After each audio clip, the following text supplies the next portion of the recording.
On February 17, 2026, Iran's Supreme Leader Ali Khamenei stood before cameras and said something that stopped military analysts cold. He didn't threaten a city. He didn't warn of retaliation. He pointed metaphorically at the water and said, "More dangerous than that warship is the weapon that can send the warship to the bottom of the sea." At the time, most Western analysts filed it under routine Iranian bravado. They were wrong, because at that exact moment, according to 6 sources cited by Reuters, 3 Iranian government officials and 3 Western security officials familiar with the negotiations, Iran was finalizing a deal that could fundamentally alter the balance of power in the Arabian Sea.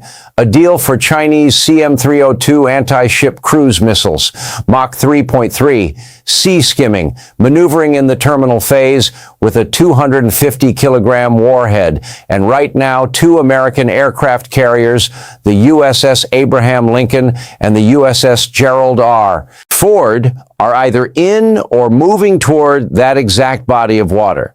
The question isn't whether this deal changes everything. It's whether the U.S. Navy has a credible answer to it. By the time this report is over, you'll understand why one former Israeli intelligence officer used the phrase complete game changer, and why that phrase terrified the people who heard it. To understand why this deal matters, you need to understand what Iran's military situation actually looks like right now. And it is not what Tehran wants the world to believe. In June 2025, Iran fired 574 missiles over a 12-day conflict. Drone swarms, Shahab ballistic missiles, EMAD systems, Shahed cruise platforms. It was one of the most concentrated missile expenditure events in modern Middle Eastern history. And when it was over, Iran's arsenal was significantly depleted. Stockpiles that took years to build were gone in less than 2 weeks. That is the context in which these negotiations with China are happening. Iran isn't buying CM-302 missiles from a position of strength. It's buying them from a position of strategic vulnerability, trying to reconstitute a deterrent before a window closes. Here is the geography that makes this so dangerous. Iran's coastline along the Persian Gulf and Gulf of Oman is backed by the Zagros Mountains, the Alborz Range, and vast stretches of coastal terrain and desert. Mobile ground launchers, truck-mounted, dispersed, firing and relocating in what the military calls shoot and scoot tactics, can disappear into that terrain almost immediately after launch. Satellite imagery becomes almost useless against a system like that. You can't preemptively strike what you cannot fix in place. And this is the detail that was planted quietly in the Reuters report, almost buried, that pays off everything that follows. The CM-302 is not just an anti-ship missile. It has a stated land attack capability as well. That detail will matter. Hold on to it. Iran's depleted arsenal was supposed to make it more vulnerable. What the CM-302 deal reveals is that China may have just handed Tehran a way to leap over that vulnerability entirely. The CM-302 is marketed by China Aerospace Science and Industry Corporation, CASIC, as China's most advanced export-grade anti-ship missile. The word export-grade is doing significant work in that sentence. China keeps its most capable systems for domestic use. This is the version Beijing is willing to sell. And yet, Mach 3.3, a 290-kilometer range, a 250-kilogram warhead, a sea-skimming flight profile designed to stay below radar horizon, and a terminal phase that involves active maneuvering, meaning the missile is not flying a straight, predictable line into a ship's close-in weapons systems. It is dodging. That last point is what concerns U.S. Navy planners most.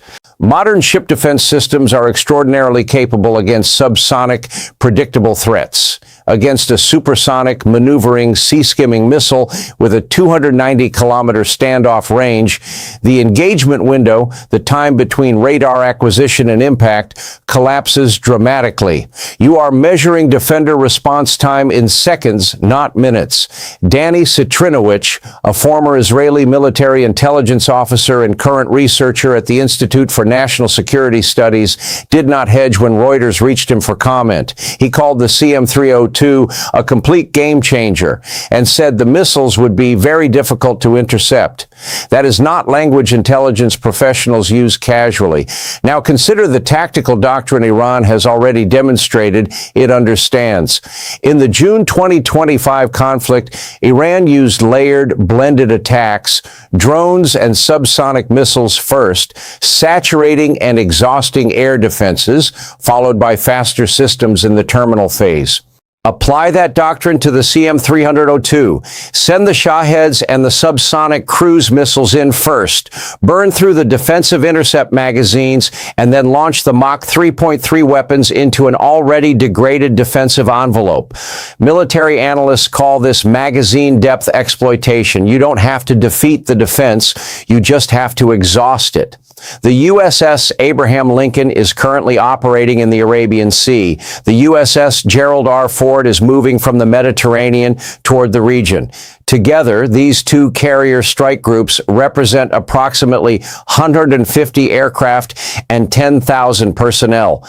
Pentagon officials and independent analysts have described this as the largest American naval concentration in the region since the Gulf War. That concentration was designed as a deterrent. Here is the uncomfortable complication buried in the Reuters reporting. The CM-302's 290-kilometer range means Iranian mobile launchers positioned anywhere along Iran's extended coastline could potentially engage those carriers without those launchers ever being visually identified or preemptively struck. The deterrent that was supposed to intimidate Iran may have just become a target profile. I need you to remember the word export grade, because what China is actually getting out of this deal and what it tells us about where this is all heading is the part no one is discussing. Here is what the CM-302 story looks like on the surface. Iran, depleted after a costly conflict, is purchasing advanced Chinese missiles to rebuild its anti-ship deterrent. That is concerning but comprehensible. A nation reconstitutes its military. It happens. Here is what it actually is when you pull the frame back. Iran supplies approximately 10% of China's oil imports. Iran is a critical node in China's Belt and Road Corridor, the overland and maritime infrastructure project that is, at its core, a decades-long attempt to build an economic architecture that reduces Chinese dependence on U.S.-controlled sea lanes. A pro-Western government in Tehran, or an Iran so militarily degraded it cannot resist Western pressure, is an existential problem for that project. The CM-302 transfer is not a weapons sale. It is strategic life support. China is not selling Iran a missile. China is buying Iran's continued viability as a regional counterweight, paying for it in weapons technology, which happens to be the one currency Iran desperately needs right now and cannot produce domestically at this level due to sanctions. And this is where the export-grade detail becomes something else entirely. The CM-302 is not just a weapon, it is a technology transfer, the propulsion system, the terminal guidance package, the maneuvering algorithms. Under sanctions, Iran cannot develop or import these components independently. With the CM-302, Iran gets the weapon, and the engineers who will inevitably study it get the architecture. Khamenei's February 17th statement was not bravado. It was a public acknowledgement that the deal was already close enough to reference. He was, in a very precise way, announcing it without announcing it. The Reuters report notes that Iran is simultaneously in discussions with China for surface-to-air missile systems, man-pads, anti-ballistic missile systems, and, significantly, anti-satellite weapons. The CM-302 is not a single transaction. It is the opening of a supply relationship. Meanwhile, Geneva talks on Iran's nuclear program are scheduled. A Trump deadline on Iran negotiations looms. Reports circulate of a planned Trump visit to Beijing in April, with the president having already warned China directly against providing military support to Iran. China's providing it anyway. The deal is described as nearing completion. No delivery date has been set, but the decision apparently has been made. The two American carriers in the Arabian Sea were sent to deter Iran. What the CM-302 deal reveals is that the deterrence calculus has already shifted, not because Iran is stronger than it was, but because China has decided Iran will not be allowed to remain weak. The missiles haven't been delivered yet. That gap between the deal being signed and the moment they arrive may be the most consequential window of time in the region right now. Where does this leave us? The Reuters report is careful, as good intelligence reporting should be, to note that no delivery date has been set. The agreement is described as nearing completion, not complete. What we know for certain: Iran fired 574 missiles in 12 days in June 2025 and came out of that conflict with a depleted arsenal and a demonstrated willingness to use everything it had. What we know for certain: China has calculated that a viable Iran is worth the cost of Mach 3.3 missiles and American diplomatic anger. What we know for certain: 2 American carrier strike groups are in or moving toward a body of water that, if the CM-302 reaches Iranian hands, becomes a genuinely contested space in ways it has not been before. The USS Abraham Lincoln, the USS Gerald R. Ford, approximately 150 aircraft, approximately 10,000 personnel, the largest American naval concentration in the region since the Gulf War. And somewhere in a facility connected to CASIC, China's Aerospace Science and Industry Corporation, there are CM-302 missiles that may or may not already have Iranian destination paperwork attached to them.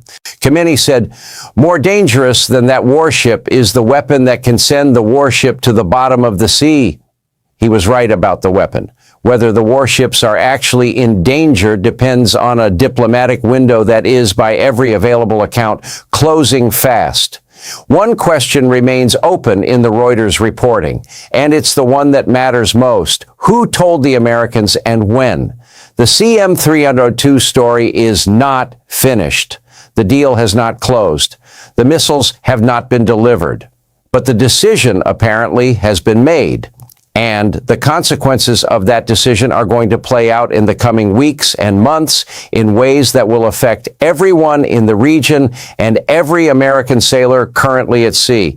If you want to understand how we got here, why China made this calculation, why Iran needs it so badly, and what the U.S. Navy actually has in its arsenal to counter supersonic sea-skimming missiles, that context is going to matter enormously as this story develops.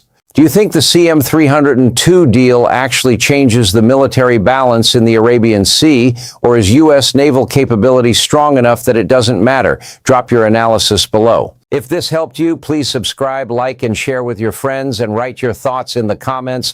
More news is coming, and I will keep you updated.